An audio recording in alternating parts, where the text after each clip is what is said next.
What up guys, JP back at you once again, bringing you guys another DVD slash Blu-ray update. We have a lot of stuff to get through, so I'm just going to start right now. First up, we have a beast, and that is the Universal Classic Monsters box set. My god, this thing is awesome. It has 30 films. Actually, it has more than 30 films, but it's listed as 30 films. It also has the other version of Dracula and like a documentary, so probably about 32 films. It has all of the Frankenstein films, the Mummy films, the Invisible Man, Creature from the Black Lagoon, the Wolfman, Dracula, and even the Phantom of the Opera. Wow, man, I'm super impressed with this. Last year on the podcast, I said that I am an idiot when it comes to Universal Monsters films. Just have no knowledge on that part of horror. So I said that this year I'm making it my goal to actually watch these things. So I did. And I grabbed the box set and I did it all during Halloween. You guys have probably seen the videos by now.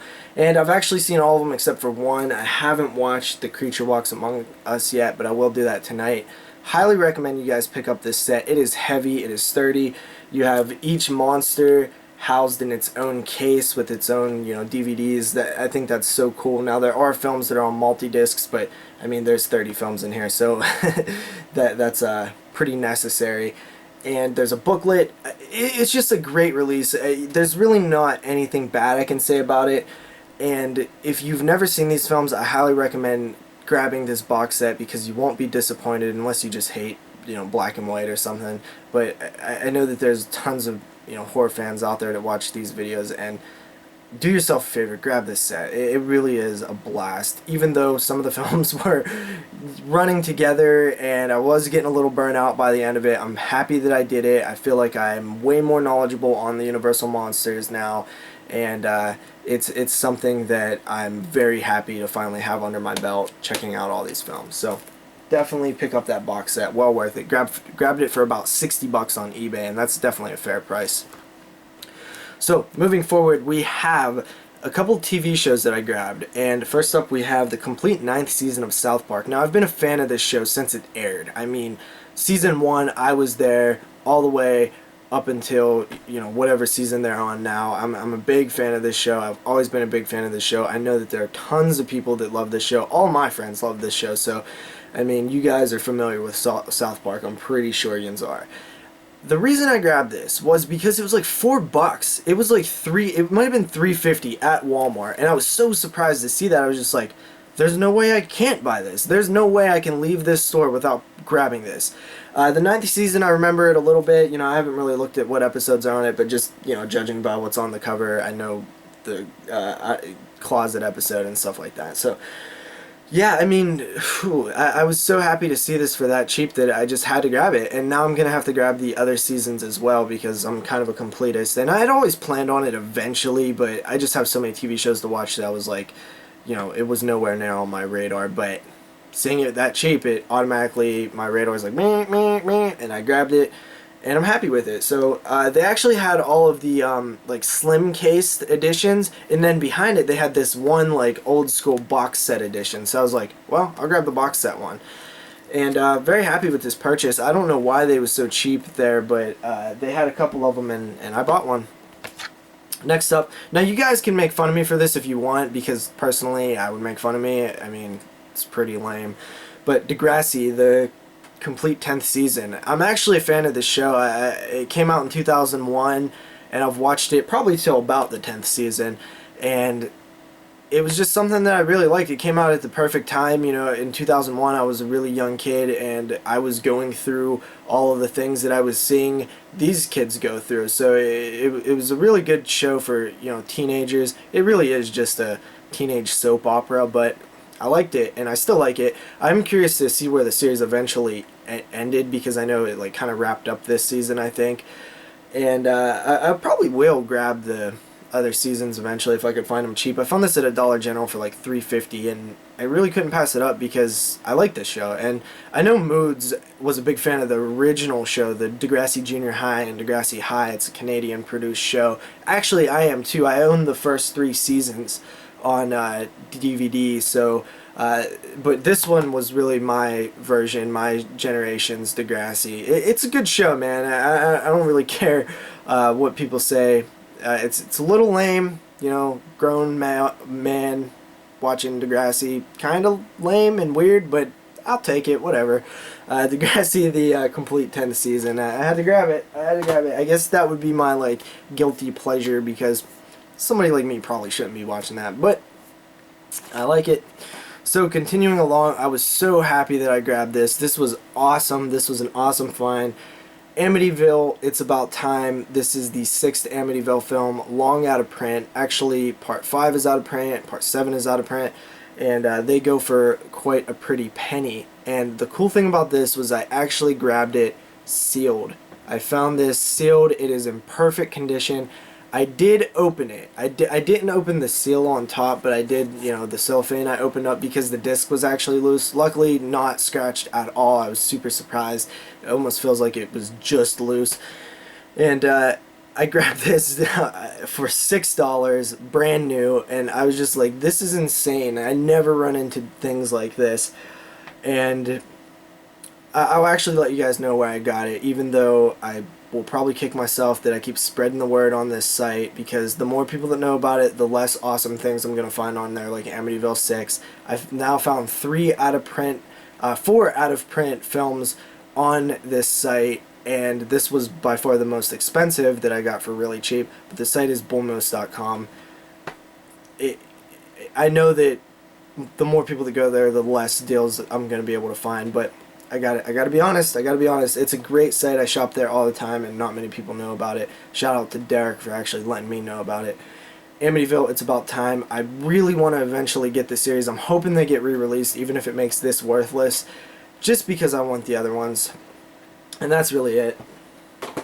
After that, we have Some Kind of Hate. This is actually a screener copy I got from RLJ Entertainment, and I still haven't watched it. With my Halloween series that's going on, my body bags reviews, all the other things that I'm involved in, the podcast, I've just had like zero time for, you know, I'm running that NFL thing on the Facebook group, and I just have like zero time lately, and I feel really bad because this is something that I'm responsible for doing. I have to review these films, and I've really been kind of neglecting that, you know, responsibilities. So I have to eventually get to these, and I will eventually get to them very soon, hopefully. And that is Some Kind of Hate. It looks like it could be like an all-American bully, but maybe a little bit better. I've heard a few mixed things about it so far, but I like the cover, so I do want to check this one out. After that, we have a film that I grabbed at Big Lots, and that is Tormented. This is from the director of The Grudge. I'm not going to try to say his name. He's Japanese. I actually got this for a little bit cheaper than $3 because I think there was like a 30% off sale going on at Big Lots that day. And, you know, I love Big Lots when I could find horror films. They're few and far between nowadays. When I first went to this Big Lots, they had all kind of horror films, and now it's just every once in a while. It is an Asian horror film. It actually looks pretty creepy on the back. Japanese, I believe. I'm much more of a fan of the South Korean Asian films that I've seen, because out of the small sample size of Japanese films and South Korean films, I much prefer the South Korean films. I feel like there's always this cultural disconnect when I watch Japanese films. I'm kind of a weirdo like that, though. Things bug me really easy. But I'll definitely give any film a fair shake, so that's Tormented. After that, we have Psycho 2, 3, 4, and Bates Motel. Now, this I grabbed specifically for Bates Motel because I actually own Psycho 2, 3, and 4 in a multi-pack, and I actually own Psycho 2 and 3 on Blu-ray, so I do not need those 3 films at all. But I did need Bates Motel. This was $5 at Walmart, couldn't pass it up. I've always wanted to see the forgotten TV film from the 80s, I think, Bates Motel, and you know, to me it's very interesting because not many people knew about it until recently, and not many people discussed it. Curious to see if it's really as bad as people say that it is, and if I'm just really curious. So I'm gonna check it out. We'll probably cover it on the podcast eventually, and I'm glad that I picked up. I think this is the only way you can grab Bates Motel on a pressed copy. I think there are DVD-R versions of like the Universal Archives label, but I'm not really sure. I'm sure the picture quality is bad, but who knows. glad to actually have this. It's something that I've been after for quite a while. After that, we have Queen Crab, which is actually another screener, which I'm just feeling terrible about these. I have to get to these like very soon. This one's from Wild Eye, and looks fun, honestly. If I'm being honest, it does look fun. They're supposed to use a lot of stop motion in this, and I'm a huge fan of stop motion. So Queen Crab.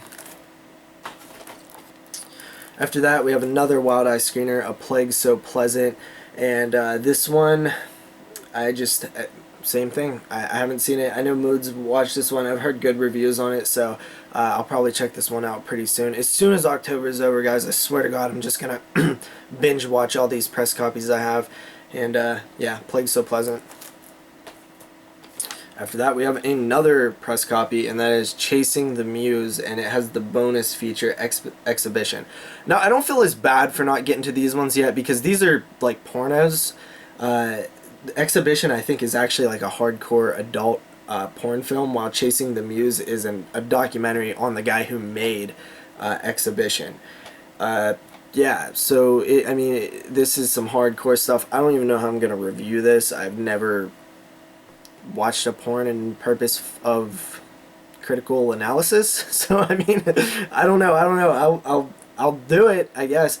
But it's from Artsploitation, and I review all their stuff anyway, so I will eventually check this out, but I'm not in a rush, really. So, Chasing the Muse and Exhibition. After that, I grabbed a few films from 2002, because me and Moods and Jeremy do these top 10 episodes on our podcast, and we decided to make our next top 10 a random year from the past, and we just happened to get we put in from 1969 all the way up to 2012, and we hit a randomizer, and whatever year we got, that's what we're doing. So we got the weird odd year of 2002, so I've been picking up films from 2002, and I grabbed May with Angela Bettis. I've actually heard really good things about this one, so I'm actually really excited to finally check this one out. And that's one of the fun things I like about doing these specific year top 10s is the preparation, because we have to see all these films from that year. When me and Moods did 1968, I had seen 20 or so films that I never would have considered watching before that. So doing this kind of forces you to seek out like these gems, and I find it fascinating to just go in and look at these films from such an odd year like 2002. And May is one of the more popular ones, but as I get further and deeper into 2002, I'll start finding the gems. And yeah, so I can't wait to check this one out. After that, we have Death Watch, which is another 2002 film. This one looks really cool, man. This looks like some kind of war horror movie, and I'm a goddamn giant fan of that idea. I fucking love it. So this cover looks cool. There's a quote from Clive Barker on it. 2002 should be neat. After that, we have another film from 2002. This one got a bunch of stickers on it, which is kind of annoying to me. But it does seem like they're on the cellophane, so that's not that bad. And that is, what is this called? Symphony for Mr. Vengeance. This is from Tartan Asian Extreme. And I think is this by Chan-wook Park? Or am I thinking of someone else? I don't know. I think I've heard of this film. I'm so unfamiliar with these type of films, but apparently it came out in 2002, so I grabbed it. By the way, this one and those other two I just showed, I grabbed on Go Hastings for, literally $1 or $2. So I'm really happy with all these pickups.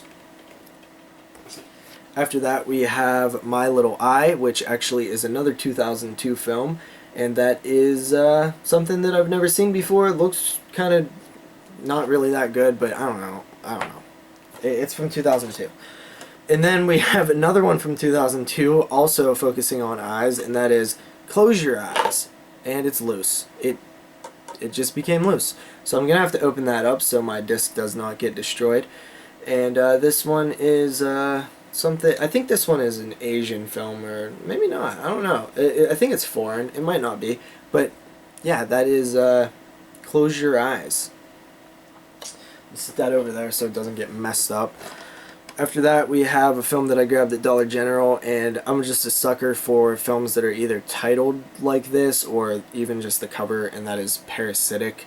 The back has like these monsters on it, and I just love stuff like this. Creature features, bugs, insects, monsters, diseases, viruses, stuff like that, man. These type of films just look cool to me. It's probably terrible, but $3 at Dollar General. I'm a sucker for picking up films at places that you don't go to buy films. So anytime I see something that's like $3 and I'd never seen it before, I'll usually grab it. So Parasitic. After that, we have another film from 2002. I think this one is also foreign, possibly Asian, and that is Dark Water, which I've heard good things about. So yeah, I'm grabbing a lot of these films that came out in 2002. I think I grabbed 6 of them this update, and I'll check these ones out, and then I'll grab another handful of them, and I'll continue to watch them like that. But like, for example, just like the last 4 that I showed, I probably would have never picked up anytime soon, simply based on having to grab a million other things. So it's fun to kind of pick up these films that I probably would not have seen otherwise. So Dark Water. Alright, and finally for the DVDs, we have Night of the Demons, the remake. I was waiting to grab this on Blu-ray forever, but I just decided that the Blu-ray is way too expensive compared to the DVD. The DVD you can grab for literally like $3, and the Blu-ray was always like 10 plus, and usually even more than that, like 15. So that's just one of those Blu-rays that I watched for years, and it's just never dropped. So I finally bid on the DVD, and we're going to be covering these next week on the podcast, so stay tuned. Alright, now we get down to the Blu-rays. First up, we have Breeders. I just recently reviewed this on the podcast. This one was sent to me from Olive Films. I actually really liked it. It's quite enjoyable. A lot of boobs, a lot of naked girls, a lot of gore, and a lot of cheesy bad acting. If you like any of those things, you might enjoy this film, so check it out. Check out my review as well. After that, we have New Year's Evil. I've actually never seen this film. I hear bad things about it, but it is one of those slashers that I've always kind of wanted to check out, so definitely will eventually, as I do with all of my Scream Factories. After that, we have Madman, which I've also never seen, but I think Moods really likes this one. There's some special features on there as well. This is one that I think everybody expected Scream Factory to release eventually, and they finally did. After that, we have Exterminators from the year 3000. Don't know much about this one. Moods said it was awful, I believe, but it looks awesome. Probably not, but it looks awesome. And there's no special features. Actually, there is an audio commentary and an interview. I'm surprised at that. It looks like some post-apocalyptic like craziness. I don't know. It looks kind of fun, but who knows.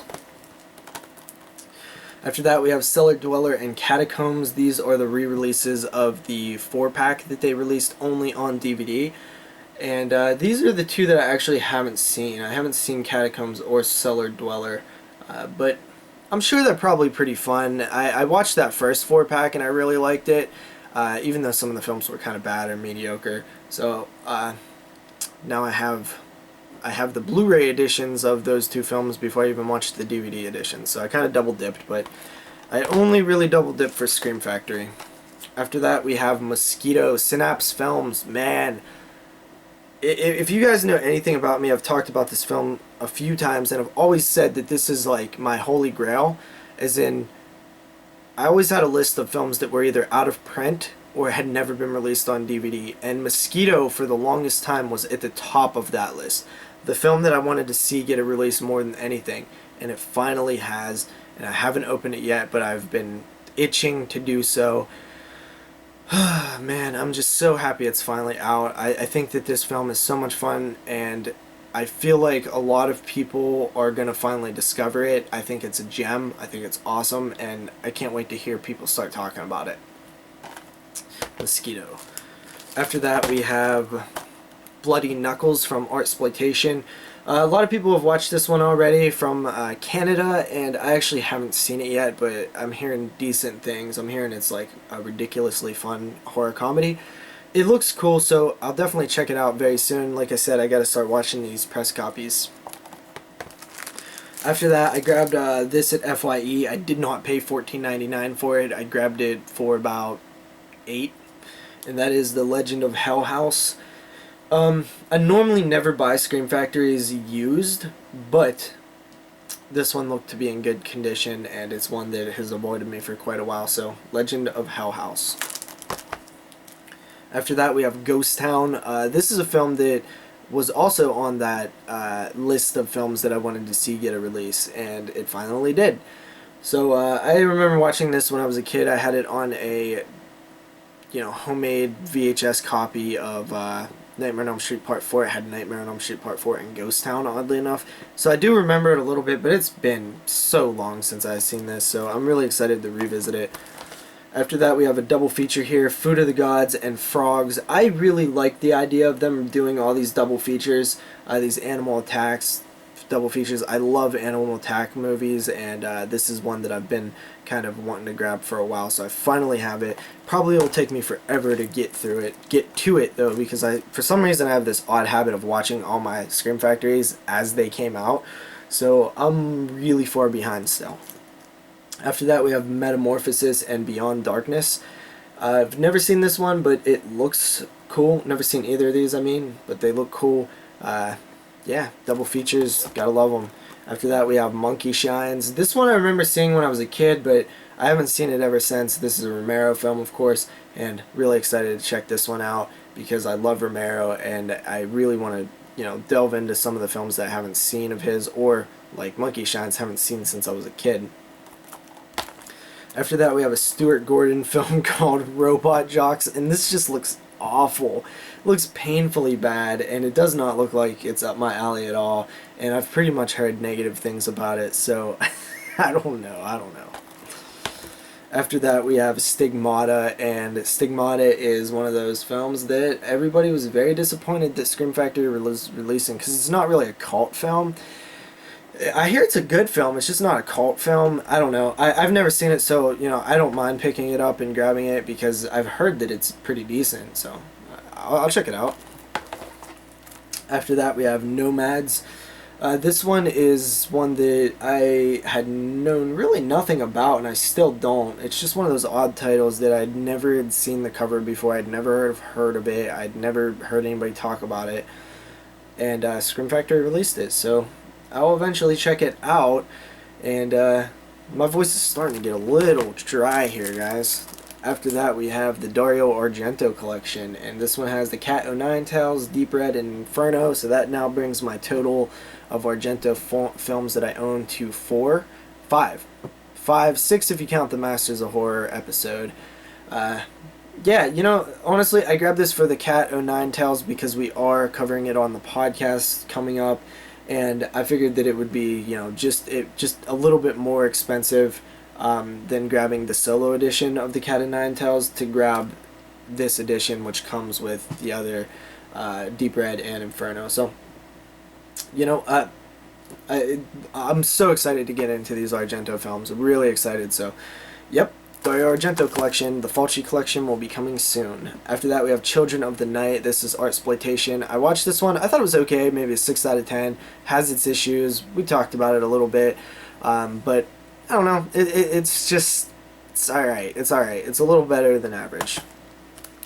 After that, I have Wrong Turn 5 Bloodlines. This is an upgrade for me, and literally the only reason I upgraded it was because it was $3 on Blu-ray. Actually, $3 minus 30% on Blu-ray. So I couldn't pass it up. I seen Kyle post a photo on the Facebook group that he went to Big Lots and grabbed it for $5. So I just thought it was hilarious that they priced it at $3 at my Big Lots. So yeah, pretty cool, I guess. I already own it on DVD. After that, we have The Roommate. I probably overpaid for this one, but I wanted to grab a couple films, and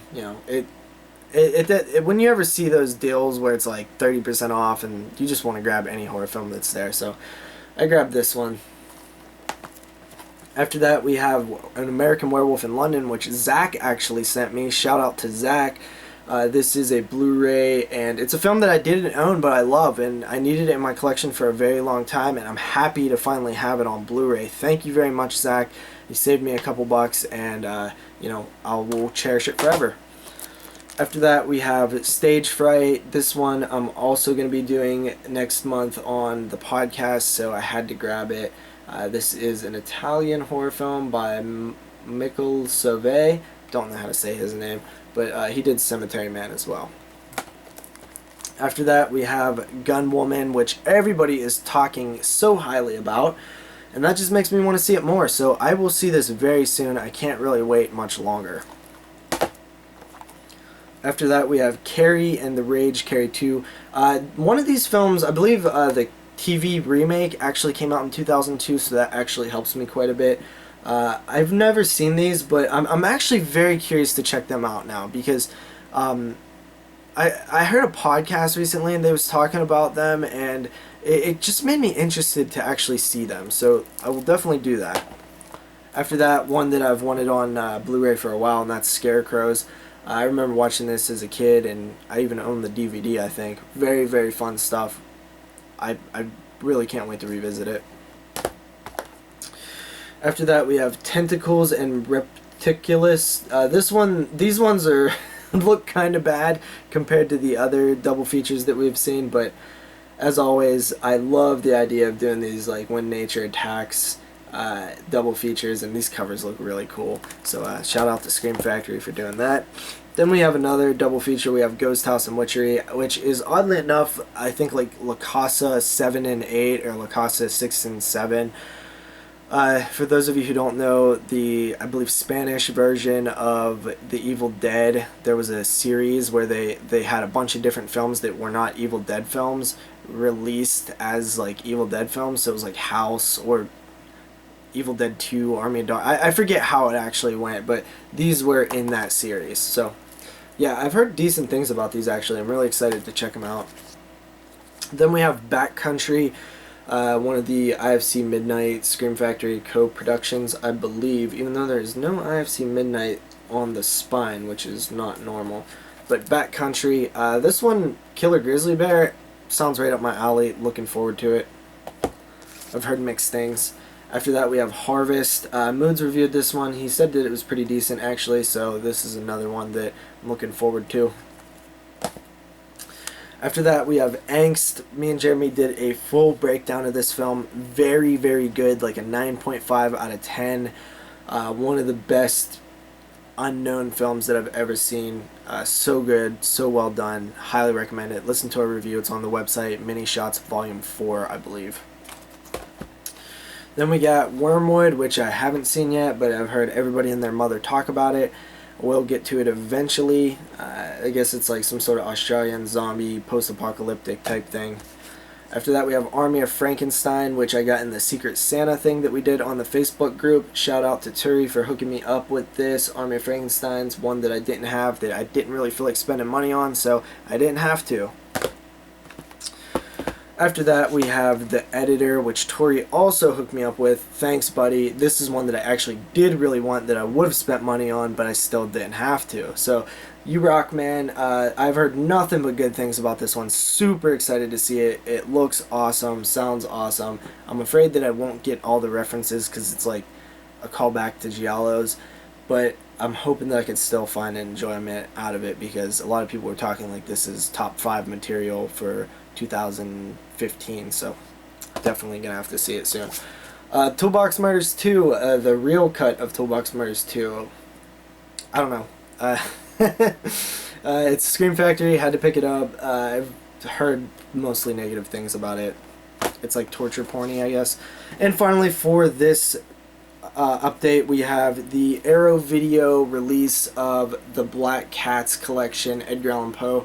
We have Your Vice is Locked, is a Locked Room, and Only I Have the Key by Sergio Martino. And then you have Lucio Fulci's The Black Cat. There's a booklet in there. I mean, this box is so sturdy. Arrow Video is the best in the industry. I love what they do with their releases, and especially their boxes. They're just so, thick, and just they're sturdy. They released, both films are separately housed in cases and their own artwork and stuff. Awesome stuff from Arrow. Gonna review that really soon. See you guys next time with another update.